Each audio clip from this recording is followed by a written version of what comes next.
Today, I am here to give y'all my full-on predictions for the biggest day of motorsports history, which includes the Monaco Grand Prix for Formula One, the Indianapolis 500 for IndyCar, and the Coca-Cola 600 for NASCAR. It is going to be an epic day, and we're going to change the Pick 5 contest for this week, so stay tuned. All you have to do is comment who wins each race. And if you go 3 for 3, you get a NASCAR autograph. If you go 2 for 3, you get a hero card. So that's the trick this weekend. Comment your winner for Formula One, IndyCar, and NASCAR races, and who knows, you may win a prize. But enough said here, and on to the intro we go. I'm Chase Briscoe, driver number 14 Ford Mustang for Stewart Haas Racing, and you're watching William Blackwell on YouTube.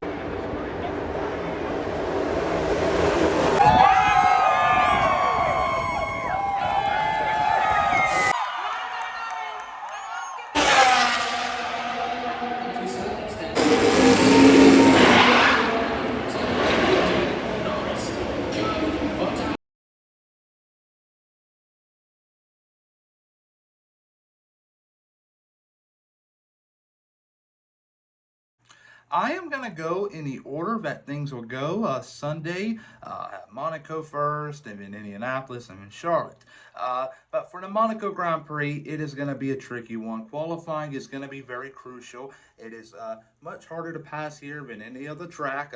Imola, also a very tough place to pass, and we were there this past weekend.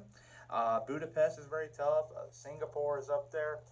So qualifying is going to be important. And when you look at one lap pace, yeah, you can look at the Ferraris, but though Max Verstappen manages to pull out lap times regardless if this car is working to his liking. He's going to pull the lap time out. And Max Verstappen is going to win the 2024 Monaco Grand Prix.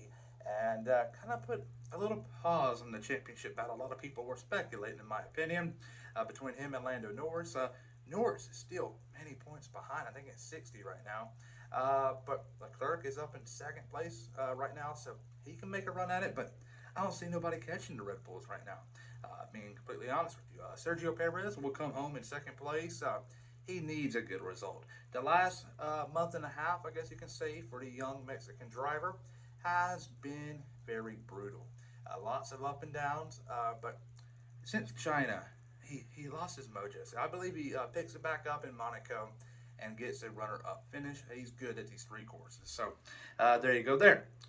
Third place is going to be an interesting battle. I think Charles Leclerc will get the podium spot at his home Grand Prix, and that right there will be a big deal for the young Monegasque driver. My big surprise at the race weekend is going to be George Russell. He will score a fifth place finish. Big deal for the Mercedes driver. Mercedes right now are in a big hole, but though they're starting to see the end of the tunnel. The upgrades they brought to Imola were very, very successful. They weren't expecting to take a big leap forward and contend for a race win. No, they took a step forward in the right direction, nothing backwards, which they had been doing in the past. So I got a little bit of optimism here for the Mercedes team, but after that, Yuki Tsunoda is my biggest flop. Not going to score points at all in Monaco. He's been scoring a lot in the past, but no in Monaco. Now to Indianapolis. Winning the 2024 Indianapolis 500 is going to be no other than the 14 car of AJ Foyt Racing, Santino Ferrucci. Santino Ferrucci is a very young, quick driver, and he's flirted many times in the past with a great result in the Indianapolis 500, and I believe this is the year that he will get the job done. Santino Ferrucci wins the 2024 Indianapolis 500. Second place, though, is going to be Will Power in the Penske car. Will Power this year has looked much more competitive than he has in the last, let's say, 2.5 years. And that right there says a lot about the young driver from down under. And I think a runner-up finish is definitely on the table. A win's definitely on the table. But we'll see how things go. But I got Will Power coming home in second place. Third place. This is where it gets interesting. Kyle Larson coming over from NASCAR, getting a top 3 podium in his IndyCar debut in an Indianapolis 500 is a big deal, and it will happen. Mark my words. My big surprise at the race weekend is going to be Catherine Legg. She still managed to sneak into the main race, the Indianapolis 500, after the last road shootout, and I believe a top 20 is definitely on the table for her. But we'll see how things go there. And my big flop is Alex Palou, the defending series champ. It's not looking good. Like long run pace, I'm kind of worried about the Ganassi cars. So we'll see how things go. But there you go there. Santino Ferrucci winning the Indianapolis 500. The grand finale, the Coca-Cola 600, is going to be the longest race of the day. And it's probably going to be the most chaotic wreck fest of the day, if you will, because we're going to see a lot of wrecks occur and maybe another photo finish. Time will tell. If you're still a little weary about the mile and a half program, just look at Kansas. The most recent mile and a half race. That right there was a banger.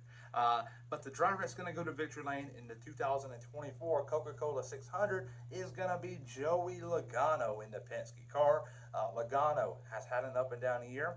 He's right now flirting with the playoffs below the bubble, and he's going to turn the season around and win and not to worry about pointing his way in. But there you go there. Kyle Larson's going to come home in second place, but his day's going to start off in Indianapolis, finish third, go to Charlotte, finish second. That right there is a 2.5 average finish of the day. He will take that. And Rick Hendrick will be a very proud man. And so will Jeff Gordon. They have put a lot of time and effort with this deal with Kyle Larson in IndyCar. And they're still also wanting him to focus on NASCAR, but they're still prioritizing IndyCar, which I respect that from an outsider's perspective. Because the Indianapolis 500 is much more important and bigger than the Coca-Cola 600. Let's be honest here. And it's the biggest race of the year in all of motorsports. So they're wanting Kyle Larson to do good there. They're trying to prioritize it. But Larson's still wanting to do good in NASCAR, so you got to respect that. If it was anyone else like myself, I would probably want to do IndyCar. And if I do good there, probably not really give much effort in the 600. That's the deal. If Larson wins at Indianapolis 500, things will get interesting in the 600. What will happen? How long will they celebrate? It's going to be interesting. Because I don't imagine if Kyle Larson didn't manage to win Indianapolis 500, that he would just hop on a plane immediately and go to Charlotte. No, you cannot convince me. It's the biggest race in the world. And if he wins that, he better take his damn time. NASCAR better give him a waiver. They should not make him rush and to ruin the moment because he would never get this back. So it's going to be interesting. If he were to win, hopefully, I hope NASCAR will give him the waiver and let him celebrate the win accordingly. But there you go there. Denny Hamlin third place, and big surprise, Justin Haley in the 51. And my big flop will be the 4-car Josh Berry. Josh Berry is doing good right now. But though, a mile and a half, I'm still worried about him. But there you go there. The drivers winning. Sunday will be Max Verstappen in F1, Santino Ferrucci in IndyCar, and Joey Logano in NASCAR. What do you think? Comment down below.